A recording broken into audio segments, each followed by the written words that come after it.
மாண்புமிகு பேரவைத் தலைவர் அவர்களே, தற்போது அரசு ஊழியர் நலன் கருதி அவங்களுக்காக 9 அறிவிப்புகளை தாங்கள் வாயிலாக வெளியிட விரும்புகிறேன். முதல் அறிவிப்பு: அரசு அலுவலர்கள் மற்றும் ஆசிரியருடைய கோரிக்கையை பரிசீலித்து ஈட்டி விடுப்பு நாட்களை 15 நாட்கள் வரை 1/10/2025 முதல் சரண் செய்து பணப்பயன் பெறலாம் என்பதை இந்த அவையில் மகிழ்ச்சியோடு தெரிவித்துக் கொள்கிறேன்.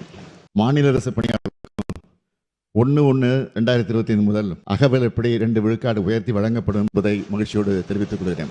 மூன்றாவது அறிவிப்பு: பண்டிகைகளை சிறப்பாக கொண்டாடின வகையில் ஏற்கனவே இதுவரை வழங்கப்பட்டு வரும் 10,000 ரூபாய் பண்டிகை கால முன்பணம் தற்போது 20,000 ரூபாயாக உயர்த்தி வழங்கப்படும்.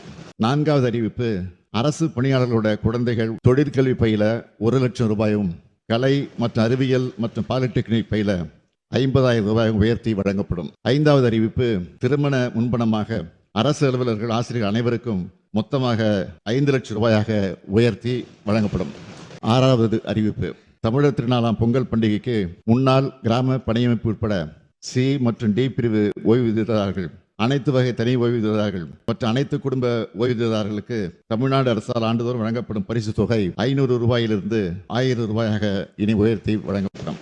ஏழாவது அறிவிப்பு: ஓய்வூதியதாரர்கள் அவர்தம் குடும்பத்தினரோடு பண்டிகையை சிறப்பாக கொண்டாடிட தற்போது வழங்கப்படும் பண்டிகை கால முன்பணம் 4,000 ரூபாயிலிருந்து 6,000 ரூபாயாக உயர்த்தி வழங்கப்படும்.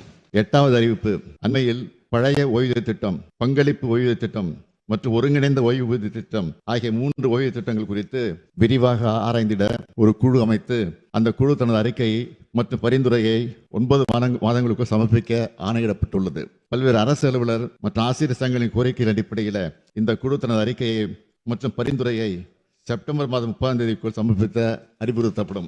9வது அறிவிப்பு: மகளிர் முன்னேற்றத்திற்காக அனைத்து முயற்சிகள் எடுத்து வரக்கூடிய இந்த அரசு பணிகளில் பணியாற்றி வரும் மகளிரின் பணி உரிமைகளை பாதுகாக்கும் வகையில் இனி வரும் காலங்களில் அரசு ஊழியர்களின் மகப்பேறு விடுப்பு காலத்தின அவர்கள் தகுதிக்கான பருவத்திற்கு கணக்கில் எடுத்துக் கொள்ளலாம் என்று முடிவு செய்துள்ளது என்பதை தங்கள் வாயிலாக தெரிவித்துக் கொள்கிறேன். தலைவர் கலைஞர் வழியில் அரசு ஊழியர்களுக்கு அரணா, அரசு ஊழியர்கள் நலனின் அக்கறை கொண்ட அரசா திராவிட மாடல் அரசு என்றும் தொடரும் தொடரும் தொடரும் என்று கூறி அமைகிறேன்.